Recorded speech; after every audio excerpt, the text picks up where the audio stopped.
Welcome back. आपकी अदालत में आज हमारे साथ हैं कॉमनवेल्थ गेम्स की ऑर्गेनाइजिंग कमेटी के चेयरमैन सुरेश कलमाडी। आपकी अदालत में अगला इल्जाम। आपकी अदालत में कॉमनवेल्थ गेम्स ऑर्गेनाइजिंग कमेटी के अध्यक्ष सुरेश कलमाडी पर आरोप है कि ये गेम्स देश के लिए एम्बैरेसमेंट बन जाएंगे। सुरेश जी, आप तो कह रहे हैं कि बहुत अच्छा है और बड़े शानदार तरीके से गेम्स होंगे, लेकिन बार बार ये डाउट्स क्रिएट किए जा रहे हैं। ये कहा जा रहा है कि ये गेम्स ठीक से अगर नहीं हो पाए तो मुल्क के लिए बड़ा शर्मनाक हालत हो जाएगी। मैं आपको कहना चाहूँगा कि ऑर्गेनाइजिंग कमेटी में 2000 लोग हैं, 100 कंसल्टेंट्स भी है, फॉरेन कंसल्टेंट्स भी है और दिन रात काम कर रहे हैं।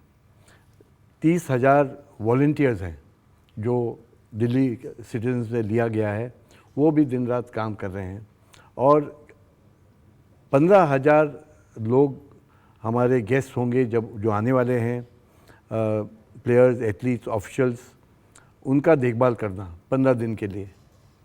एयरपोर्ट जहाँ से शुरू होते हैं उनसे वहाँ से देखभाल करके उनको वापस जाने तक हमको देखभाल करना पड़ेगा। उसका सारा हॉस्पिटैलिटी की तैयारी, सब कल्चरल प्रोग्राम्स की तैयारी, 5000 ईयर्स ऑफ हिस्ट्री वो बताने वाले। एक great opening and closing ceremony होने वाला है और खेल के मैदान वर्ल्ड क्लास है, गेम्स विलेज वर्ल्ड क्लास है, तो लोग बहुत खुश होकर वापस जाने वाले हैं। मैं आपकी बात ये मान लेता हूँ कि एथलीट्स आएंगे, वर्ल्ड क्लास ओपनिंग सेरेमनी होगी, क्लोजिंग सेरेमनी होगी, लेकिन अखबारों में खबर छपी है कि उनको देखने कोई नहीं जाएगा। 17 लाख टिकट बेचने का टारगेट है और इसमें छपा है कि सिर्फ 40,000 टिकट अब तक बिके हैं। अगर इतना बड़ा ऑर्गेनाइज आप कर रहे हैं, इतनी शानदार सब कुछ हो रहा है और उसको कोई देखने नहीं जा रहा, तो उसका क्या फ़ायदा? देखिए, सब स्टेडियम्स फुल हो जाएंगे। अभी हमने टिकट्स तो अब तक डिस्ट्रीब्यूशन का पूरा नेटवर्क शुरू नहीं किया है। अभी तक 55,000 टिकट बिके गए हैं। अभी धीरे धीरे, अभी टाइम है, 2 महीना है, अभी सब टिकट बेच दिया तो उस टाइम तो झगड़ा ही होगा कि हमें टिकट नहीं मिला है। अभी टिकट लोग खरीदते हैं लास्ट 15 दिन में, तो अभी स्मूथ सेलिंग हो रहा है, आगे जा रहा है टिकट, काफ़ी टिकट बिकेगी, उसमें कोई समस्या नहीं होगा। टूरिस्ट जो हम एक्सपेक्ट कर रहे थे कॉमनवेल्थ गेम्स के लिए, अब तक सिर्फ 4-5% बुकिंग हुई है। अभी देखिए कि हम लोगों ने कहा था कि 1 लाख टूरिस्ट इसमें होंगे गेम्स में, 50,000 फॉरेन टूरिस्ट रहेंगे, 50,000 डोमेस्टिक टूरिस्ट रहेंगे। डोमेस्टिक में तो काफ़ी इंटरेस्ट निर्माण हुआ है और बेटन रिले सारा जग में जाके आया हुआ है और काफ़ी इंटरेस्ट सब जगह है। लोग अभी सब बुकिंग सब करने वाले हैं। लेकिन ये सच नहीं कि आमतौर पे जो यूरोप से, अमेरिका से या दूसरे लोगों से जहाँ टूरिस्ट जो आते हैं वो वक्त से कई महीने पहले अपनी बुकिंग कराते हैं, होटल की बुकिंग कराते हैं, ट्रेन की बुकिंग कराते हैं, हवाई जहाज़ की बुकिंग कराते हैं। ऐसी बुकिंग्स नहीं है, कोई आसार नहीं है। देखिए, जो गेम्स फैमिली है कंप्लीट, उसका बुकिंग सब अशोक होटल में है और वो तो सारा पूरा भर गया है। तो अभी बाकी के जो टूरिस्ट आ रहे हैं, उनके लोगों के पेरेंट्स आ रहे हैं, उसका भी बुकिंग अभी पूरा हो जाएगा। जब एथलीट्स कौन आ रहे हैं अब तक वो तय नहीं हुआ। कौन आ रहे हैं? जो बड़े बड़े स्टार्स हैं, यूसेन बोल्ट, शैली फ्रेजर, स्कॉटलैंड के क्रिस होए, ऐसे सारे नाम लगातार इंटरनेशनल मीडिया में छपे हैं। ये लोग कॉमनवेल्थ गेम्स के लिए यहाँ नहीं आएंगे। नहीं, काफ़ी वर्ल्ड क्लास एथलीट्स गेम्स के लिए आ रहे हैं। अभी शैली का नाम आपने लिया, वो तो डोपिंग इंसिडेंट में पकड़ी गई है तो वो नहीं आएगी, वो ठीक है। हुसैन बोल्ट का आप बोल रहे हैं, तो हमें पता लगेगा 6 सितंबर को जब फाइनल लिस्ट आएगी, वो आ रहे हैं कि नहीं आ रहे हैं। बट वो नहीं आएंगे तो भी उनके साथ जमैका का और 2 रनर्स हैं जो वो अभी पेरिस में जो भागदौड़ हुई 100 मीटर्स 200 मीटर्स, वहाँ पे difference between the runners was just 0.02 seconds. तो नए चैम्पियंस होंगे, नए लोग चैम्पियंस बन जाएंगे। तो दिल्ली का गेम्स तो will be wonderful because maximum players Australia से और कनाडा से और इंग्लैंड से आ रहे हैं। उनका सब फिगर्स हमें मिल गया। MS गिल साहब ने तो कहा कि अगर मुझे और सुरेश कलमाडी को ही दौड़ना है तो इतना सब खर्चा करने की क्या जरूरत है। नहीं, सब इंटरनेशनल स्टार्स दौड़ने वाले हैं और गेम्स होने के बाद मैं और गिल साहब भी उस ट्रैक में दौड़ेंगे। अगर आप गेम्स ठीक से नहीं हुए तो जनता दौड़ाएगी आपको भी और गिल साहब को भी। गेम्स ठीक होंगे। लालू यादव जी ने बोला है कि भारत की बेइज्जती हो रही है। क्या हम इतने बड़े गेम्स करवा के भारत की बेइज्जती करवा रहे हैं? नहीं, मैंने कहा है कि देश का नाम रोशन होगा। बहुत बढ़िया हम लोग खेल कर रहे हैं और गेम्स होने के बाद मैं लालू जी से फिर से बात करूंगा। देखिए, वॉल स्ट्रीट जर्नल का एक आर्टिकल मेरे पास में है, वॉल स्ट्रीट जर्नल, और इन्होंने कहा कि अगर इंडिया को गोल्ड मेडल मिलेगा इस गेम में तो वो करप्शन में मिलेगा। जो लोग सवाल पूछना चाहते हैं। ये भी आपने जिक्र किया था कि 17 लाख टिकटें हैं जिनमें से 55,000 बिकी हैं। आपको सुन के ताजुब होगा, हैरानगी भी होगी, इंडिया में सबसे कम टिकट 50 रुपये की रखी गई है, जबकि दूसरे विदेशों में जब भी ये गेम्स हुई हैं 4-5 हज़ार रुपये या 6-6 हज़ार रुपये पर डे की टिकट वहाँ हुई है। लेकिन हमारे यहाँ इतना कम रेट होने के बाद भी कोई लोग टिकटें खरीद नहीं रहे। ऐसा तो नहीं उनको आप पे विश्वास नहीं है कि ये गेमें क्या पता हो या ना हो? अभी देखिए, ये टिकट सेल का शुरुआत है और 50,000 टिकट बिक चुके हैं। अभी जो 50 रुपये के टिकट की बात कर रहे हैं वो पहले सेल आउट हो जाएंगे। मैं बोल रहा हूँ ओपनिंग सेरेमनी का टिकट जो है वो 1000 रुपये का है कम से कम, और 1000 रुपये के टिकट सब सोल्ड आउट हुए हैं। हमने 50% टिकट रखे हैं एंड के लिए, पर जो 50% हमने रिलीज़ किया वो सारा सोल्ड आउट है। 5000 का थोड़ा बचा है, लेकिन आप लोग अभी खरीदे नहीं, वो भी चला जाएगा। तो गेम्स के लिए टिकट्स के लिए काफ़ी डिमांड होने वाला है। आप कह रहे हैं कि इनको अभी मौका है, खरीद ले, नहीं तो नहीं, वो भी नहीं मिलेगा, ये बाद में ब्लैक में लेना पड़ेगा। मैंने ये सुना है कि जो प्लेयर्स को जो खाना देंगे, जो केटरिंग करेंगे, उसका अभी तक फैसला नहीं हो पाया कि किससे केटरिंग कराई जाएगी। नहीं, अभी गेम्स विलेज का सबसे बढ़िया कंपनी को इस्तेमाल किया है और सबसे बढ़िया खाना मिलेगा। और 4 स्टाइल का खाना वहाँ है, इंडियन खाना भी है और थाई खाना भी है, कॉन्टिनेंटल खाना भी है, तो सब वैरायटीज़ प्लेयर्स को मिलेंगे, तो लोग बहुत खुश होंगे इसके बारे में। या इसलिए फैसला नहीं हुआ कि कुछ लोग कह रहे हैं कि खाने पीने का काम हम कर लेंगे। सूरज जी, सारे शोर में जहां भ्रष्टाचार के, प्रिपरेशंस के सवाल उठे, एक चीज़ को भूल गए हम, वो हमारे प्लेयर्स। क्या इन गेम्स का हमारे प्लेयर्स पर असर पड़ेगा? क्या हमारे प्लेयर्स को फ़ायदा होगा? क्या हम ज़्यादा मेडल जीत पाएंगे? इसको लेकर कुछ सवाल मेरे पास में है। हमें ब्रेक रुकेंगे और ब्रेक के बाद सुरेश कलमाड़ी से पूछेंगे इंडियन स्पोर्ट्स के बारे में, प्लेयर्स के बारे में, उन पर क्या असर होगा कॉमनवेल्थ गेम्स का। राज की बात आपसे पूछना चाहता हूँ। मुझे पता चला है कि करीब 150 कॉन्डोम मशीन्स लगाई जा रही हैं। फेडरेशन का, इंटरनेशनल ओलंपिक कमेटी का कहना है कि कॉन्डोम बॉक्सेस सिर्फ विलेज में नहीं, सारा शहर में रखना चाहिए। सब तो कौन सा खेल खेलेंगे वो?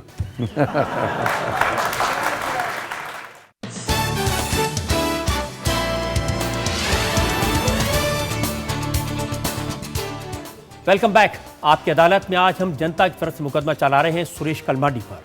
आपकी अदालत में अगला हिस्सा। आपकी अदालत में कॉमनवेल्थ गेम्स ऑर्गेनाइजिंग कमेटी के अध्यक्ष सुरेश कलमाड़ी पर इल्जाम है कि इन गेम्स से देश के खिलाड़ियों का कुछ फायदा नहीं होगा। सुरेश जी, ये कहा जा रहा है कि बाहर के खिलाड़ी ना आए, स्टार्स ना आए तो कोई बात नहीं, टूरिस्ट ना आए तो भी कोई बात नहीं, स्टेडियम जैसे भी हो काम चला लेंगे। लेकिन जब कॉमनवेल्थ गेम्स होते हैं, इतने लार्ज स्केल पर इंडिया में उस पर पैसा खर्चा होता है, तो हमारे जो स्पोर्ट्समैन हैं, जो खिलाड़ी हैं, उनको कोई फ़ायदा होता नज़र नहीं आ रहा। गेम्स ठीक होंगे, एथलीट्स, बेस्ट एथलीट्स आएंगे, टूरिस्ट भी आएंगे और हमारे इंडियन एथलीट्स को इसका बहुत फ़ायदा होगा।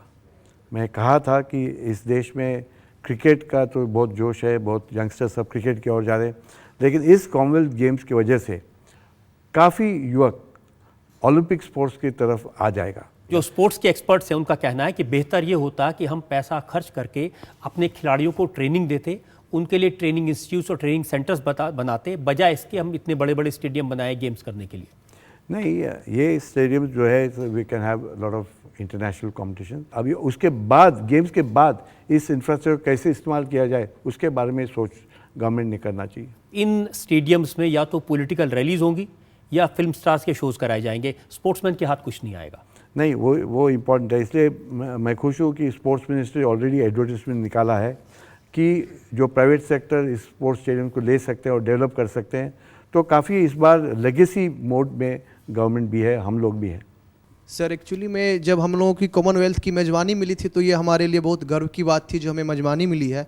पर कहीं ऐसा तो नहीं जो कि आपको बाद में ये गाना पड़ जाए, सुख के दिन बीते रे भैया दुख के आयो रे? उनका कहना है कि जब मेज़बानी मिली थी तो हम बहुत खुश हुए थे, लेकिन अब आप इससे परेशान तो नहीं हैं कि कहाँ मुसीबत में फंस गया मैं ये गेम शुरू करके? नहीं, बिल्कुल नहीं। अभी सिर्फ 2 महीने रह गए हैं।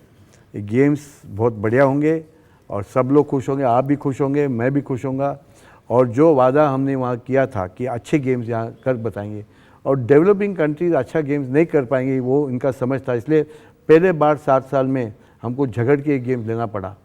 और अफ्रीका में भी वही था। अभी फीफा वर्ल्ड कप हुआ, सब लोगों ने कहा कि अफ्रीका में नहीं हो सकता गेम्स, लेकिन एक बढ़िया खेल करके, फुटबॉल मैचेस करके अफ्रीका ने भी बताया है, और भारत भी कॉमनवेल्थ गेम्स अच्छे करके बताएगा। लेकिन जो ऑर्गेनाइजिंग कमेटी है, मैंने सुना है कि ये स्पोर्ट्समैन से ज़्यादा कल्चरल प्रोग्राम की तरफ ध्यान दे रही है। नहीं, कल्चरल वहाँ प्रोग्राम क्या डांस होगा, ड्रामा होगा? नहीं, देखिए, जब सब लोग आ रहे हैं वो देखने वाले कि देश का कल्चर कैसा है। 5000 ईयर्स ऑफ कल्चर, ये हम लोग ओपनिंग सेरेमनी में बताने वाले हैं। और हमारे रहमान साहब हैं जो नोबेल प्राइज़ विनर है, वो भी थीम सॉन्ग कंपोज कर रहे हैं, वो भी, उसका भी बड़ा अट्रैक्शन होगा। और काफ़ी डांसर्स सब जो है वो काफ़ी हमारे सब एक्सपर्ट्स उसमें अच्छा देखभाल कर रहे हैं। और एक बढ़िया ओपनिंग सेरेमनी होने वाला है।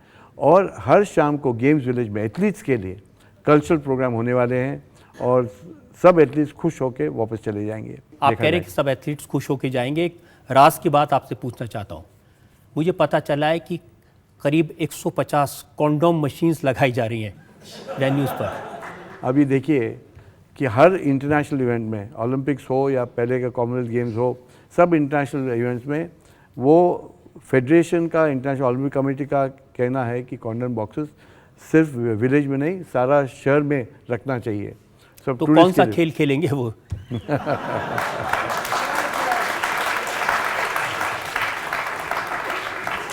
ये हमारे देश की संस्कृति तो ये नहीं सिखाती। अभी ये इंटरनेशनल पीरियड है और ये गवर्नमेंट कर रहा है, हम नहीं कर रहे हैं। सुरेश जी, हर तरह के इल्ज़ाम हमने आप पर लगाए। भ्रष्टाचार के बारे में पूछा, ऑर्गेनाइजिंग कमेटी के बारे में पूछा, प्लेयर्स के बारे में पूछा, और अच्छी बात यह कि आपने हर सवाल का बड़ी बेबाकी से, सफाई से जवाब देने की कोशिश की। हम एक ब्रेक रुकेंगे और ब्रेक के बाद सुनेंगे आपकी अदालत में आज के जज, हिंदुस्तान टाइम्स के पॉलिटिकल एडिटर विनोद शर्मा का फैसला आज के इस मुकदमे में।